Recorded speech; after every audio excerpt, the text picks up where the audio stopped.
Hello, everyone out there, and welcome to another session of Meta's Deep Dive Express modules. These are being brought to you by our gracious sponsor, 420 Collections. 420 Collections has two brands under their umbrella, 420 Medibles, which are deliciously potent potables and are available at dispensaries throughout the great state of Arizona. I love Jeopardy, I had to do it.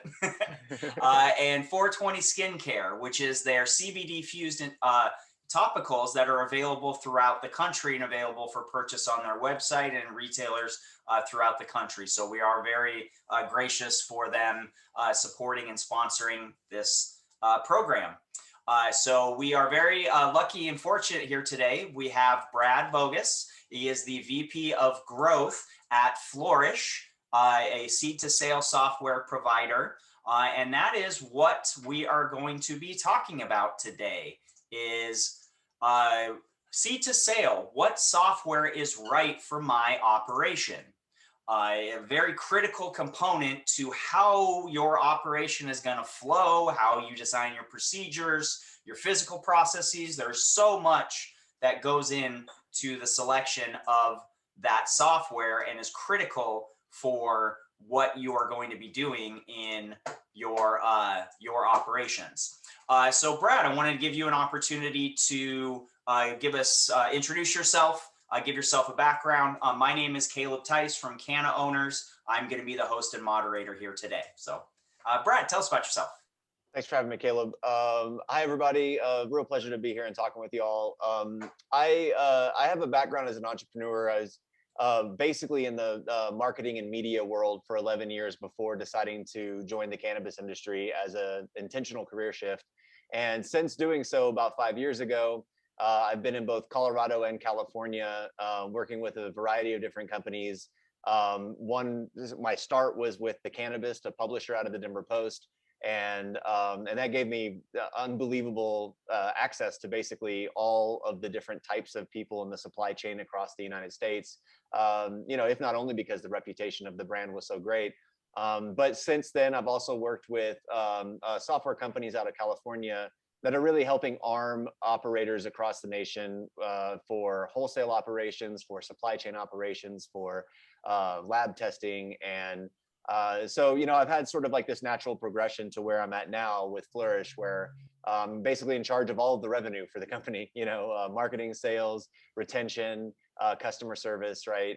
These are all things that I have some sort of a hand in and am trying to lead us toward growth. And most of it is focused on how do we help supply chain operators succeed. So really happy to dive into all of these different topics around operations and how software really works for it.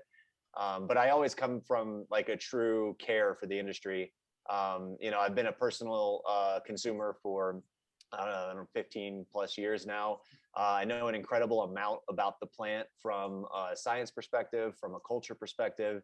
And really, I think the opportunity the cannabis industry offers for getting something actually right, an industry starting from the ground up that could do things right, that can repair the ills of the war on drugs, which I have been against, my entire life. I think these are the things that really interested me the most. So social equity programs and being able to help operators in social equity programs is a big passion of mine. So I'm really pleased to be here. Well, thank you, Brad. Yeah, that's love seeing the progression and seeing of opportunity building on opportunity of being in the right place and finding that niche and finding of where you can excel. That's tremendous growth in a career shift to get to your position. So congratulations on all of your success that you've had. And I agree with your sentiments on the cannabis industry. It's a very exciting time of what's going on and the opportunities that we have to really create the type of culture that we want as an industry. Yeah. So let's go ahead and dive in. So anyone who is at least a little familiar with the cannabis industry has probably heard the term seed to sale. Yeah. What does that mean to the cannabis industry? I mean, it means a couple of things depending on which state you're in. Certain states require the use of a seed to sale tracking software to report to the government. Arizona is unique in that it actually doesn't. And yet it is still a vital piece of software. I think when you think about building a cannabis brand, most people are thinking about, what is the product we're going to create? How are we going to create it differently? What are we passionate about when it comes to what we are creating and why we're doing it? We think about what customers we want to match up to that product, how we're going to sell it. But what cannabis business owners often aren't thinking about when they're building a brand is, how am I going to track all of my operational processes across the board? How am I going to know where my inventory is at any given time? How am I going to know where my plants are at any given time, or how many plants I expect? And even still, you have to report this to regulators for compliance. So where is your data going to live that you can access so that you can report that cleanly? So seed to sale software in its various forms is intended to track every single bit of the cannabis product, from the point when it's a seed or a clone, all the way to when it's flowered, to when it's harvested, to when it's processed, to when it's manufactured into another product. It includes tracking the testing across all of those different supply chain handoffs, and then eventually when it gets into the retail hands, who it gets sold to and how it got there. And for the most part, the cannabis industry has required this type of very heavy track and trace to try to prevent diversion into the legacy market or the unregulated market. And while a lot of fear drove those regulations to be extremely specific and very detailed as to where one thing goes from one hand to the next, it actually does provide us quite a bit of data and opportunity as cannabis operators to make some really cool, informed decisions, and make a much more efficient, higher value product in the end, because we're constantly knowing what's happening at all stages of production. So seed to sale software does that. Flourish does that. And there are a number of other software providers that attempt to do that. We happen to take it end to end, from cultivation to processing to manufacturing to distribution to retail. We offer solutions to all of those different verticals. Well, and it's I'm glad you brought that up, because it really is important on what type of operation you have going to Right. what software needs. Arizona is unique in the vertical integration aspect of the licenses. Yep. And while there is, you're absolutely right, there's not that state database, but there's both internal requirements, reporting requirements. But as a business owner, I want to know what's happening. Where are my funds going? Where am I potentially bleeding extra dollars that I don't need to? And then on the flip side of that, what are my best sellers? How am I going to distribute out to my stores? If I have multiple stores, do I need to adjust my needs on what I'm producing, what I'm transferring to those different places? So there's so many of those questions that, without having the right resource, the right software to give you that information for you to then make decisions, you're operating blind. That's right. There's no other way to put it. That's right. I mean, you have to really understand the costs that go into the production of every single one of your products, right? You might have a strain that sells really popularly in the store, but it yields terribly. And so you're putting equal amounts of money into that strain as you are maybe another strain that sells as popularly, but yields incredible higher amounts than the other one, right? So these are some decisions you might want to make when it comes to tracking data and knowing how it's going to improve your operations, how it's going to impact your sales, how it's going to impact the time it takes to get a product ready for market. Like, there's so many variables there, and it's important to track.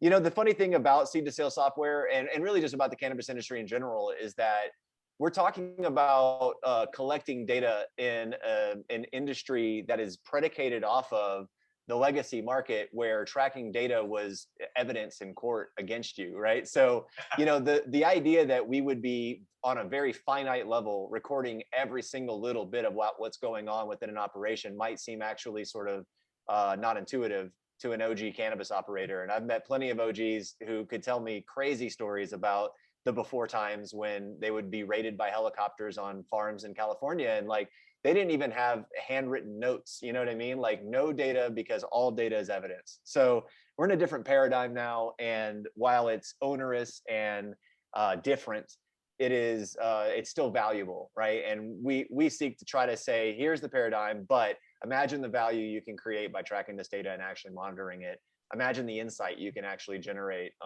So yeah, there's a lot that goes into it, but what you get out of it actually is really valuable. Yeah, definitely, definitely. So what are the questions like an operator should ask themselves when they're evaluating their software needs? Like what are the kind of the glaring questions they should be asking themselves? Well, I think a lot of people look to tool sets to solve problems without having an understanding of the process that they need to implement as a brand that tool will solve, right? Tools in general automate things that you do, right? That's when they're working their best. A tool rarely is ever going to substitute what you're doing. Like you can't just bring a tool set in and off the shelf, it's just going to magically change your environment for you, right? That's a All of a great sudden, oh, point. I don't want to have to think about doing this, so I'm just going to get a tool set to do it for me, right? Well, you can do that. It's a lot harder on us as a software provider to make that successful. But really, in my opinion, universally across the board, this is outside of the cannabis industry even, if you don't have an understanding of your processes, what are you automating? What are you improving? What are you making more efficient? Right? That's what the tool set's intended to do, is make your standard processes more efficient. So you really need to think about your standard operating procedures. You need to know what your style of cultivation is, for instance, and you need to make sure that you have people in place that are making those decisions that can document those processes and implement those processes when you bring on new team members. Especially if you're looking at multiple different locations, whether you're a retail store with multiple locations or you want to expand upon your operations and include bringing on new team members. What are those team members going to do, right, that your cultivation manager was doing similarly beforehand? You need to be able to duplicate people and duplicate their processes and make sure that they're running in the right lane, they're doing the right things, give them some freedom, but not so much that they can screw everything up, right? So once you've got those standard operating procedures really well understood, a tool set like Flourish can come in and maximize the efficiency of that operation, maybe tweak those procedures to make them better practices, which is something that we do on the customer service level. And I think that's a very important process, no matter what vertical you're in. You really want to make sure that you know what your standard operating procedures are. You also want to know what your goals are as a brand. Like, what are you trying to grow into, right?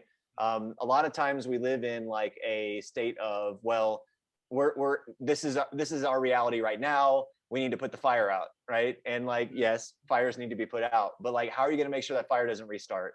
So really think about the growth of the brand, the trajectory of the brand, and start trying to map yourself out. As difficult as it is in the cannabis industry to predict the next year, try thinking 1 to 3 to 5 years out.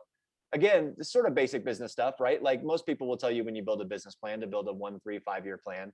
But when you're thinking about software, that's also important, right? Because you need that software to grow with you. You need it to help you to attain that goal, not necessarily help you just to deal with what you got right now. There's change costs whenever you go from one software provider to the next. And if you just work on software that helps you right now, but it won't help or grow with you to your future, you're going to have to switch software providers eventually. And that's painful and it's difficult. I Data think those two. migrations can get quite messy, especially when you are going from a software that doesn't track all of the data points you need into one that you do, and trying to get those to communicate in the right way. Of course, it's doable, and I'm sure you guys have a team that helps with implementation for Yep. if somebody's doing that transition. But you always have to think about future needs and future state, and That's right. absolutely right. Yeah, you also want to consider your current tech stack, like what is required of you to operate. If you're vertically integrated, right, you need POS as well as you need something to track your inventory. And you might have different integrated partners like data providers and or loyalty services that need to connect into that whole ecosystem. So you need to know what that whole tech stack is so that when you do choose a seed to sale software, which is a good way to think of seed to sale software as like the operating system, like the central hub for your entire cannabis tech stack, right? It needs to connect to all those different tech platforms you're using, and sometimes that includes hardware, right? And so if you don't have something that can connect to everything, then now you've got duplicate things you have to do, which just weighs down on time, requires dual entry, which is a pain. So yeah, think of your standard operating procedures, think of your goals, and think of your tech stack whenever you're selecting your software providers. Yep. Yep. Very, very, very important. And I love that you started with the physical procedure, because otherwise what are you solving? That's you right. don't know what you're solving unless you take that first step to really take a step back. Because then there might, in part of that process, you may identify that I'm not doing things physically in the right way that I want to. And I loved hearing from your side of that you guys can help with some of those efficiencies and with helping to tailor and customize operations on just from what you've learned and what you've seen when being involved with a lot of different operations of different sizes. Yeah, it's important. Our team comes from a pretty pedigreed background, both in and out of the cannabis industry. They just by interacting with our services team, whenever we bring a company on board, our team is capable of improving their business operations through best practices, because there's naming conventions you have to consider, and there's tagging, labeling, and tracking of all these things that it's a major operational process. Like, sometimes you have multiple people brought on staff just to handle it in certain size organizations. So by making sure that this software is aligning best to your operations, we actually will sharpen our customers' operations just through the use of best practices, and making sure that the system can operate most efficiently. Yep, naming conventions. I'll say that Yeah. again. Naming conventions is going to help your operations and standardize it both from customer standpoint and understanding, but really also the analysis on the back end. So coming from an Yep. analyst background, naming conventions are so important. I can't stress that enough. Absolutely right. So you kind of mentioned a bit about like depending on the scope of your operations and your size. So like let's say that there's a number of licenses and operations. Arizona's unique in that. So with the vertical license, so get a license and you need to set up for manufacturing, cultivation, retail. What are some of the challenges or things to consider when you're in that situation? Yeah, I mean, so reporting is probably one of the bigger challenges for organizations that have multiple license types and or multiple locations, right? Because every time you have a new thing, a new facility, or new segment of your operation, there's a potential breaking point for your data to be visible to the whole organization at certain levels, right? So when you think about reporting structure, you might have a board you have to report to from an overview level, right? Here's what the entire brand is doing in sales across all of our different retail stores, and or our wholesales, right? If you're also working with other vendors selling bulk material out of your cultivation, like your trim to another processor. And then there's the individual store level reporting, right? So you've got managers who have to be able to see checkout day in day out, right? So like how well did this individual store perform? How well did my individual employees perform? That kind of reporting needs to be across the board. The back of house, if you're looking at your entire operation and you've got a certain amount of plants in harvest, a certain amount of plants in flowering, and a certain amount of plants being processed in your extraction lab, even down to the individual machines, how can you predict what will be available in the next week to month in terms of product, right?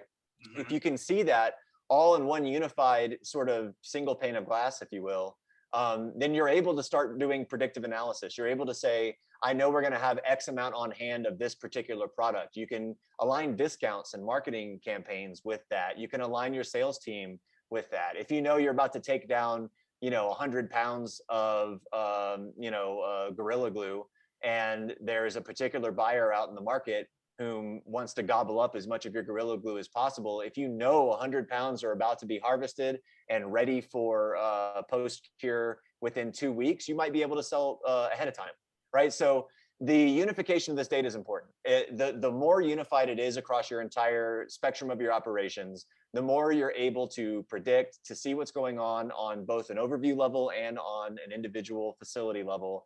The more you're able to learn maybe where you are operating inefficiently, where you're putting too much cost into a product that doesn't have enough reward on the end. And you can tie that production directly to the sales if you're vertically integrated at any individual location. You might find certain locations are selling certain products better than other products. So you can start to allocate packages to different places in a different way. So there's so much that can come out of that, right? So, that's just thinking on a few different levels. I'm sure there's probably 10 different answers to that question, all of which are of some level of equal importance, right? Yep. So I think the thing that I took away from that is having like a central dashboard, and by finding the provider that fits all of your needs, that has all of that, either they're integrated with the right type of external providers, or they have that in-house to where it keeps all the data in the same place so you don't miss things. That's right. I think that's ultimately of you don't know what you're not looking at if it's not in front of you. Yep. And you've kind of got a choice here, right? Like there are some providers out there who offer cheap solutions for like an individual thing. Like we are the software for cultivators. And you might say, okay, well, because of the cost and because we have a cultivation, this is a good solution. But then you might also need something for manufacturing or distribution. You might need a different POS system, right? So once you start making those decisions and you start sort of bifurcating each one of those segments of your operation with a tool set, how are you going to get that data to talk to each other, right? These are competing providers in a sense, that don't necessarily all integrate perfectly well together. So, we did build a platform with the idea of full end-to-end supply chain management in mind, because we knew that there's a reality in places like Arizona or Colorado where you have vertically integrated operators. One of our biggest clients is a multi-state vertically integrated operator. So they're in multiple different states with different regulations and compliance requirements, and we're helping front and back of house there. So that's a decision you need to make when you're just selecting your software. Is do you want one provider that can handle all of these things together, and evaluate that as an option, or are you trying to silo off each one of your software providers and therefore also your data and insights in a way that's you're going to have to stitch together yourself? Might save you a little bit of money on the subscription fees across the board, but it might cost you a whole lot more money in labor and analysis time and in lack of insights that you could be making monetizable right off the bat. So I think that's the thing that a lot of people look at. And we end up working with a lot of companies who went down the road of individual providers and then found that that's just not helping them grow. And, they're leaving those providers and talking to us. So luckily, we're uniquely positioned for that, like vertically integrated operation in mind. We want to think about the entire supply chain as being one holistic operation, because that's how our cannabis industry operates. Yep.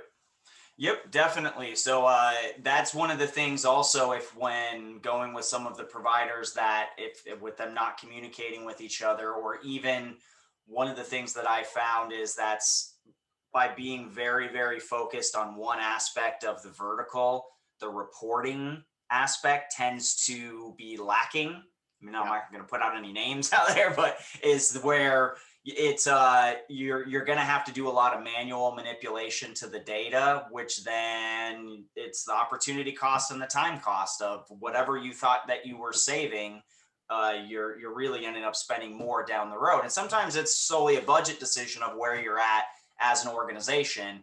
So just things to keep in mind of where that may be the best fit. You have one retail spot and that's all that you're doing. You may not, you won't need something that's going to have that full suite, because it's superfluous to you. This doesn't make any sense. Totally. And luckily we're able to sort of like deploy each vertical as its own module. So we can work with people just on the POS side, for instance. We can work with them just on their cultivation. We have some clients who have multiple different license types and we only work on one particular license type. The idea for us is, again, eventually we'll be able to help unify some of their other license types as we bring them on board and deploy those additional modules. So we're very flexible in how we work. And I think agility is an important thing to keep in mind when you are working with a software provider. Is how flexible can they be? Are they stuck within these lanes, or can they operate in multiple different ways just depending on what your solution needs to be? But individual operators aren't necessarily like bad choices. They specialize in one single thing. They might only specialize in POS and have a really great POS solution. So the other thing you want to keep in mind, and I probably am jumping the gun a little bit on you, Caleb, on a question, but integrations are important. You want to make sure your software provider has an API and webhooks that they can use to try to find as many ways to integrate with these other platforms as possible. That includes your cannabis stack. It also includes just maybe your accounting stack like QuickBooks, or your sales channel like LeafLink. These are all different integrations that we keep strong, and we are also looking at different partners that we can partner with strategically, where we're pulling that data in. So we know the data unification is important. We try to make sure integrations are, one of the most important aspects we consider when it comes to what we bring to the table.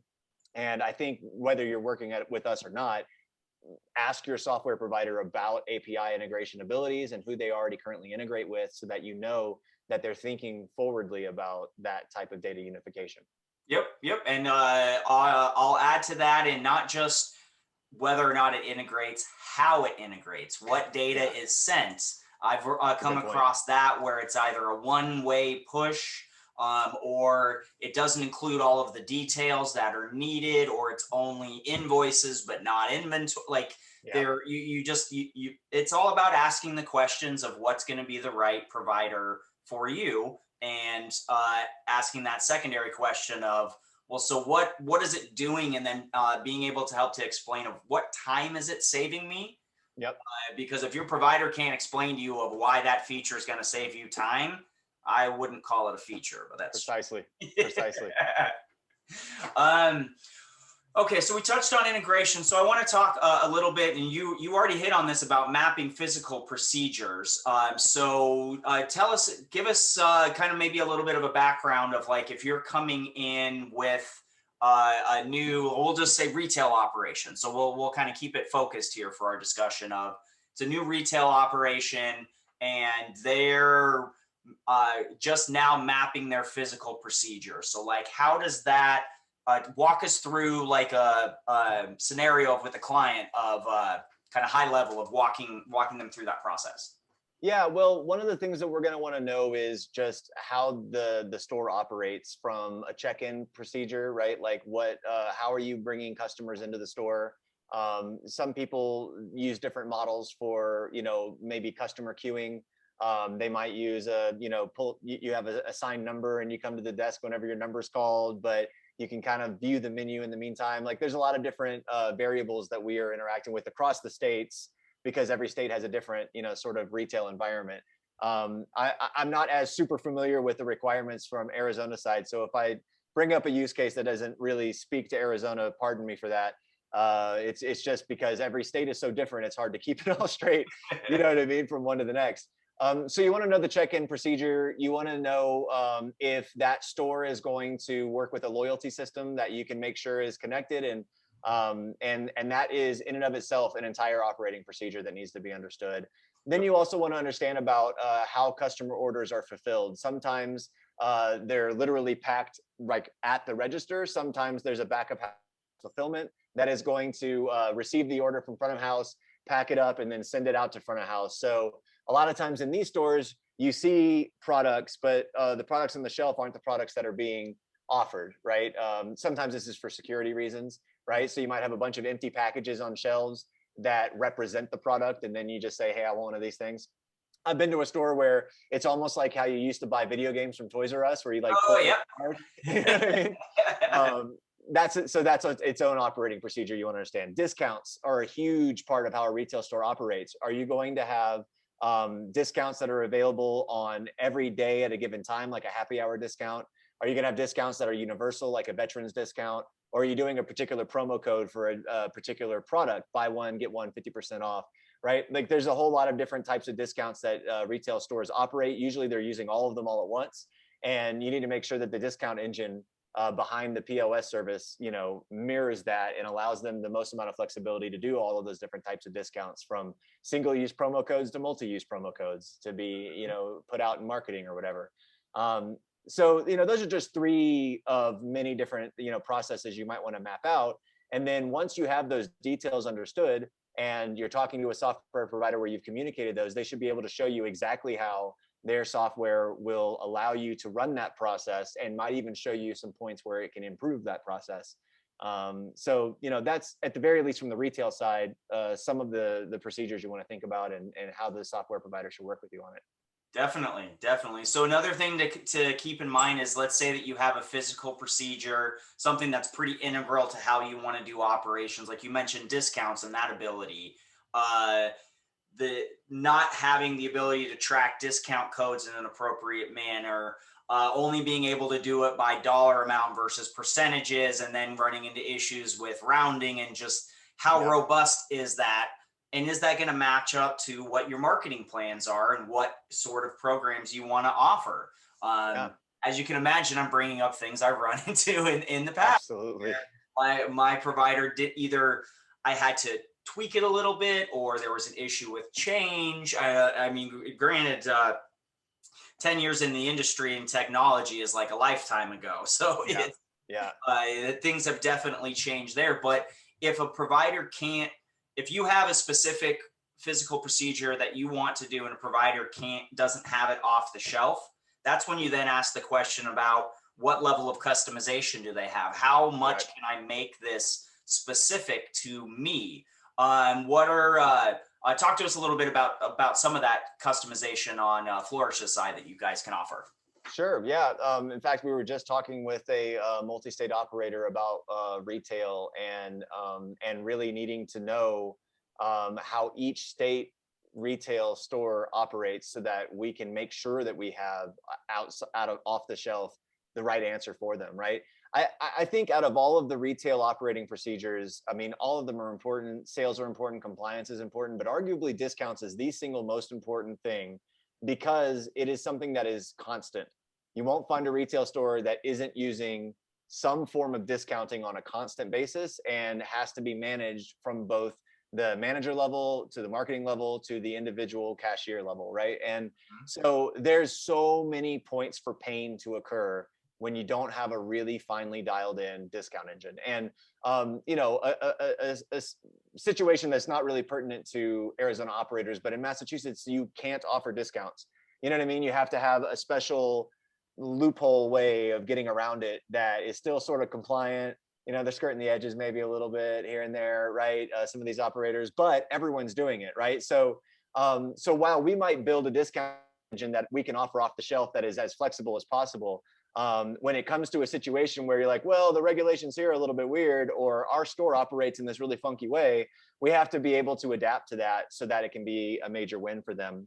Software providers are often evaluating whether the juice is worth the squeeze, right? And when it comes to customization, that is a very important aspect for us to consider. Otherwise, we wouldn't be profitable companies and we wouldn't be able to keep our software running, right? So when it comes to customization, you want to have a provider that's going to be able to get you where you need to get. If you're a singular location retail store and you're asking for something extremely hyper specific, I wouldn't have a whole lot of hope that a software provider would be able to build that for you. But if they've built a flexible enough engine behind their discounts, they give you enough configuration, which arguably I would say, without testing this, our discount engine we've built is the flexible solution that allows for customization really easily. Then it's just it's just a few little configurations in the back end and we can give you something very custom and special.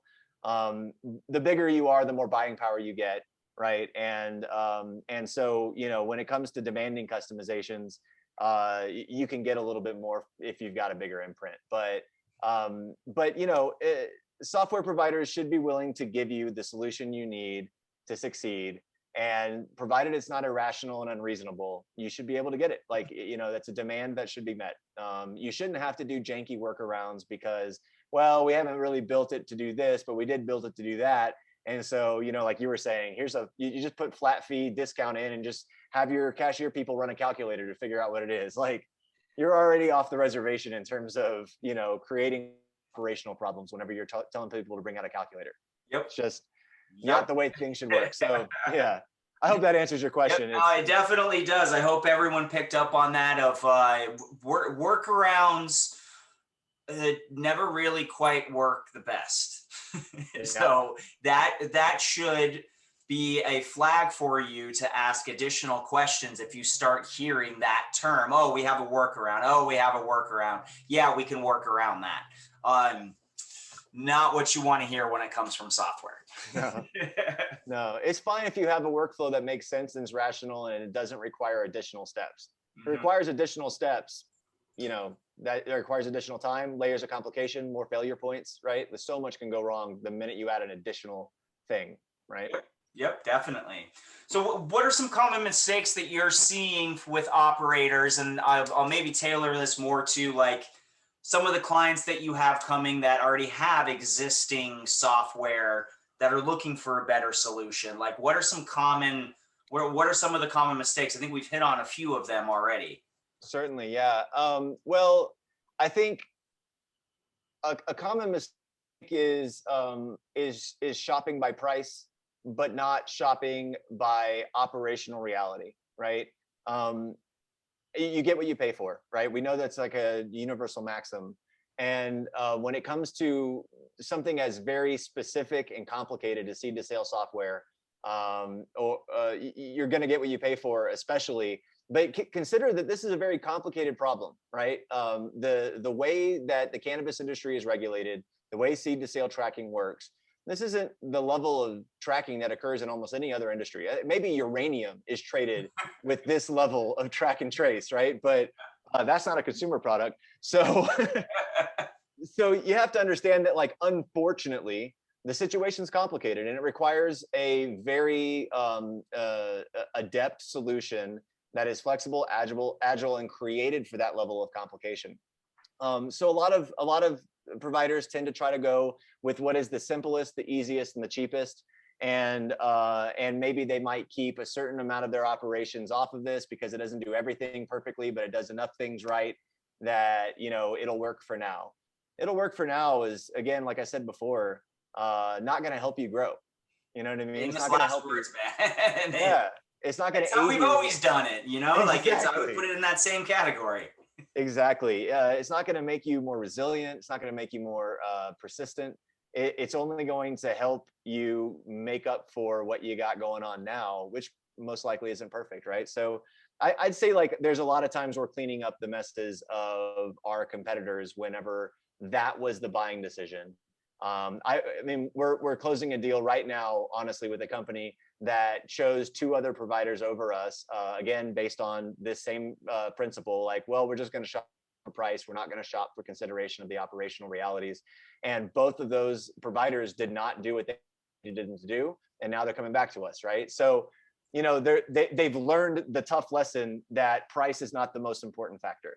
Mm-hmm. And I say that I understand, like, look, it's really hard to open a cannabis business. It's very expensive, particularly if you're a social equity applicant. Like, having money on the table to work with is one of the number one challenges, right? Lack of investment, lack of funds, lack of grants, lack of tax relief. Social equity programs have done an imperfect job at bringing money to the table, right? And this is why we actually have a social equity license. What's the word I'm looking for?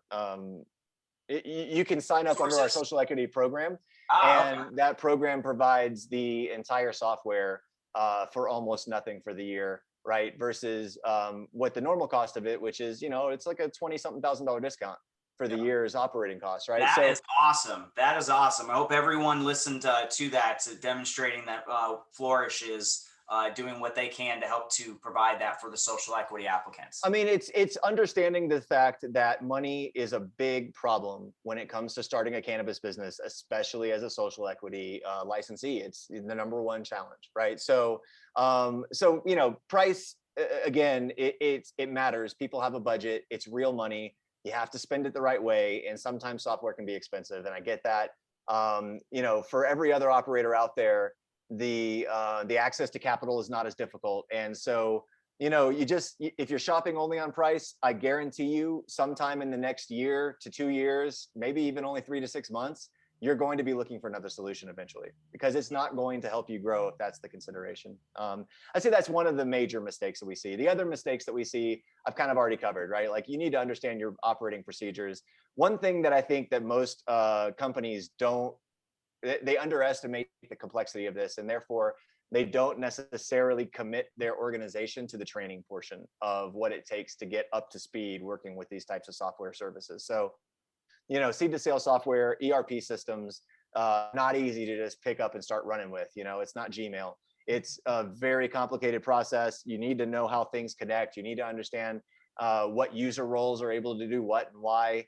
And if you show up to the trainings and you let the company like properly keep the right key individuals up to speed on how to operate it and keep working with them over the course of time, if you commit that time, you will make it up in dividends in your ROI later, right? But you have to show up, so when you commit to making one of these choices, you have to show up to make it a success. The company can't just make it successful for you, as hard as we try. Yeah, you have to do training. I can tell you that I've done very well in my consulting realm in providing some of those additional trainings and customized training guides and sessions for some of the other companies out there. That is one of the big areas that you're going to find that That's right. Training can be lacking. That should be one of the questions that you're asking on the onboarding of what kind of training, what kind of support. How easily is it to get somebody on the phone when I have an issue? What's the ticket process? Like, just because stuff's going to come up, you're going to have questions. There's going to be things that you're going to need to reach out and get some assistance on, because you're right. From learning, I've gone in and done comprehensive learning of probably 10 different systems, and every one of them had its own nuances. Some of them took 2 days. Some of them took 6 months before I felt like I was comfortable enough. And it just it tells you about the complexity of the cannabis industry. That's absolutely right. I mean, look, Salesforce is a well-known sales software out there. It's a very complex piece of software, and there's a whole segment of entrepreneurs who have developed consulting businesses just to help businesses understand how to use Salesforce, right? Salesforce itself isn't enough to be able to train you, properly enough to get you on board to make it a super success. There's also these other consultants out there, kind of like yourself, who specialize in helping companies adopt these processes and these software systems. They're important. And if you're shopping by price, be wary of any software provider that doesn't charge an implementation fee on an ERP system or on a seed to sale system.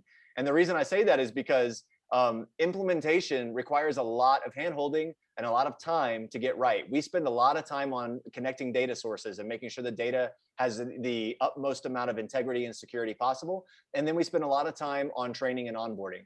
And as a company, if we just made that for free, we would go under, right? So what does that mean? It means that we would spend less time on it if we made it for free, right? So a company that's not really, if they're not taking the implementation onboarding seriously, they're going to say, oh, don't worry, we don't charge an implementation fee. Some of our competitors charge an upfront fee to get signed up. What they're telling you is, we're not going to spend a whole lot of time on onboarding and training.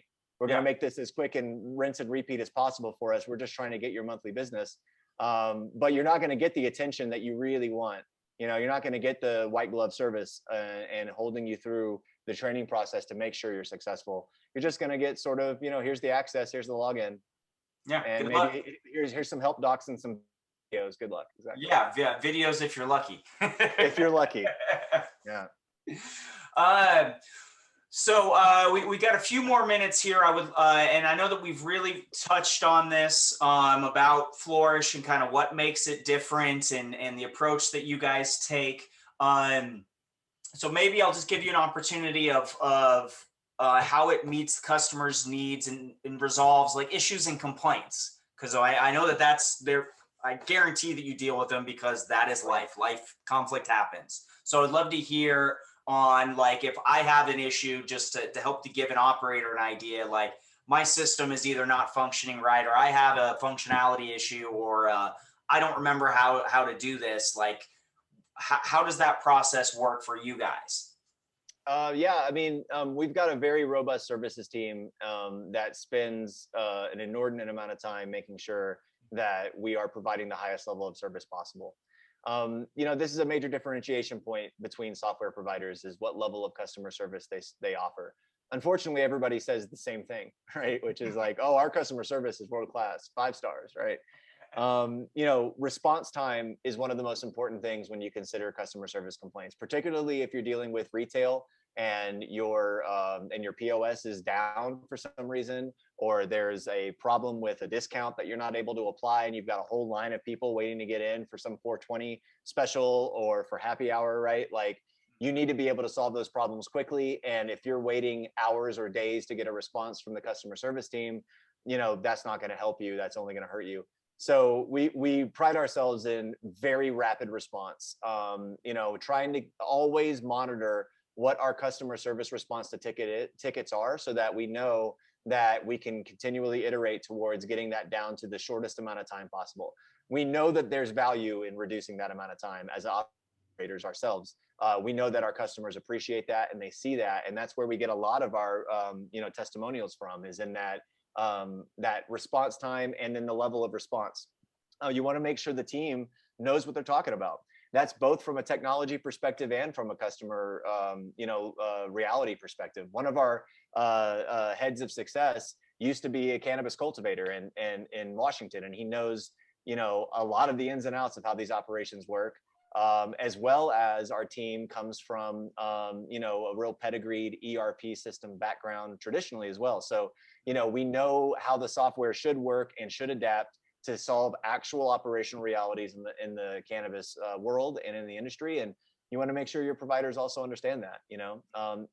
They need to feel empathy for you, and I think this is one of those sort of, I don't want to call it soft values, but it's not a tangible thing that's really easy. You use your intuition to know if somebody empathizes with your reality, right? And when it comes to customer service and support, if the person you're talking with is just cold calculated, trying to solve tech problems tech ways, they're not really thinking in your headspace.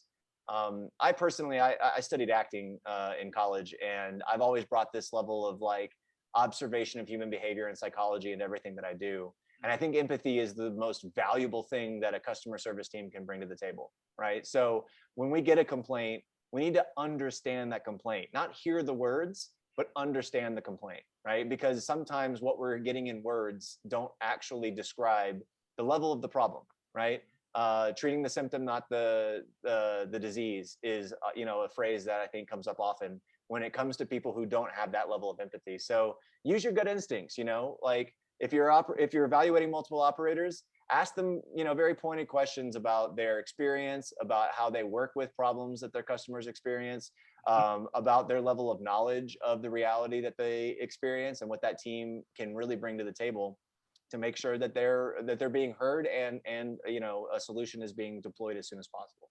Yeah, and part of it is just going to be in that conversation, and as you're talking through needs and thinking about what type of responses am I getting back, and you can pick up on that. It's right. Pretty clear, definitely. Right. So we're getting here to the end of our time. I wanted to give you an opportunity. Do you have any advice for any of the aspiring social equity applicants, or any other viewers that are looking to enter into the cannabis industry, may or may not get one of those 26 licenses, but still want to be able to be involved with this wonderful plan?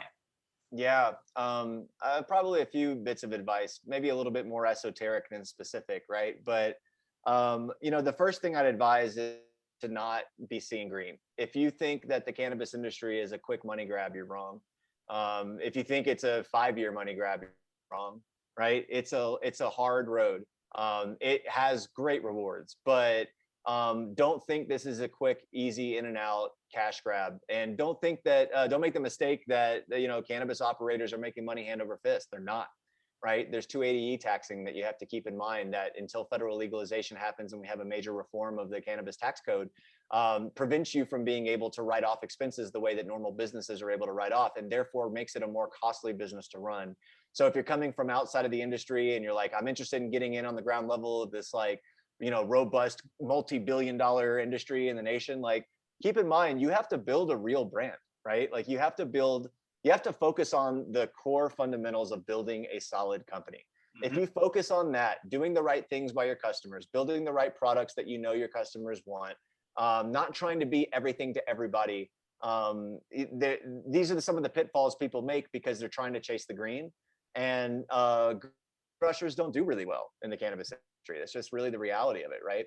I think you need to come from an authentic place. You need to understand why people choose cannabis as a product to use. Sometimes you have to think about how you're going to dispense health advice to people who are dealing with cancer, right? That's not something bars and restaurants have to think about.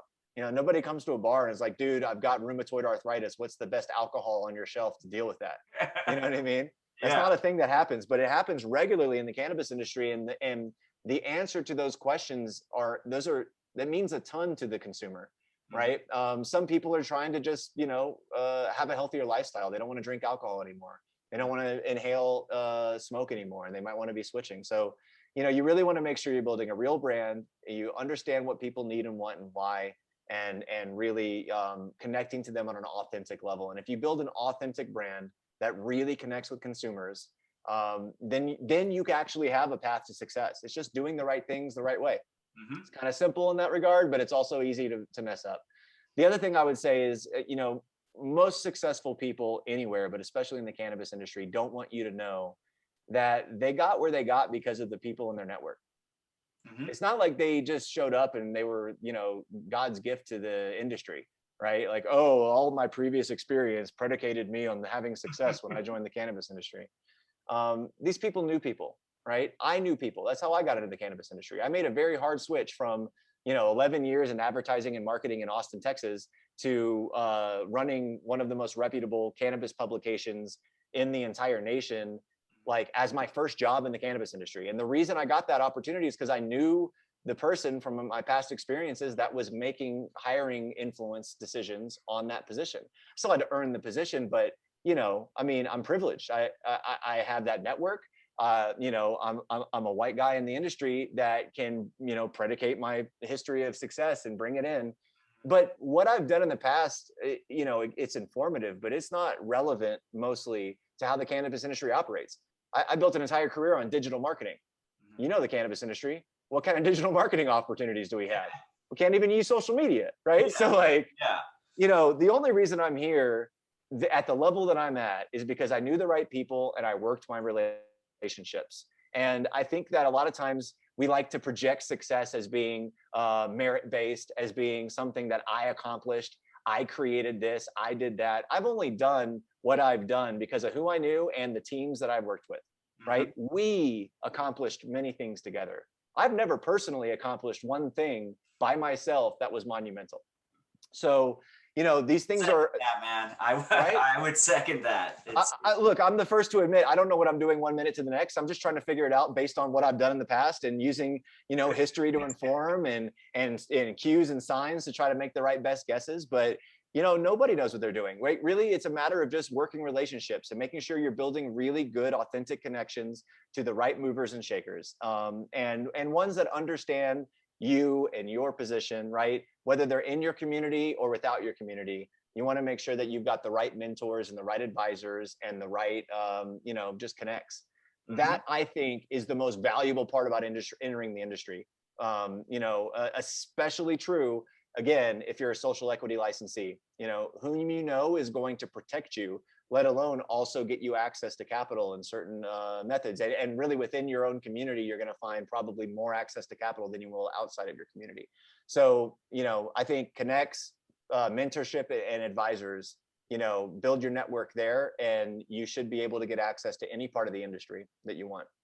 Couldn't have said it better. I mean, that is why we're doing the social equity mentorship program. That's why we're doing the deep dives. That's what META stands for, is bringing together the industry and providing that platform for you to be able to make those connections. And really, the word that just kept popping up, and you said it throughout this: empathy. Empathy and understanding the other person and understanding yourself and putting yourself in their shoes. That's how you're going to create those authentic relationships. That's how your customers are going to know that you're authentic, because people can read BS. I mean, That's right.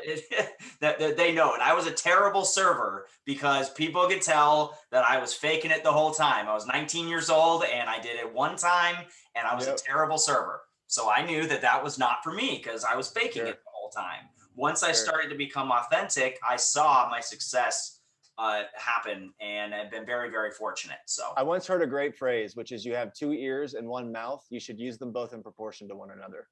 Listen twice as much as you talk, maybe I love more. it. Love it. Love it. Love it. Well, I really appreciate your time today, Brad. Thank you so much. Thank you to Flourish for allowing you the time to be able to come and share with all of your knowledge.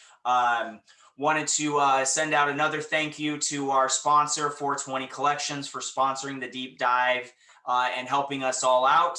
Check out 420 Medibles and 420 Skincare and those products available out there. So until next time, I appreciate everyone's time. A couple of takeaways from today is empathy, understanding yourself, understanding what your business needs, and finding the right partners that understand you. Thank you. I appreciate your time.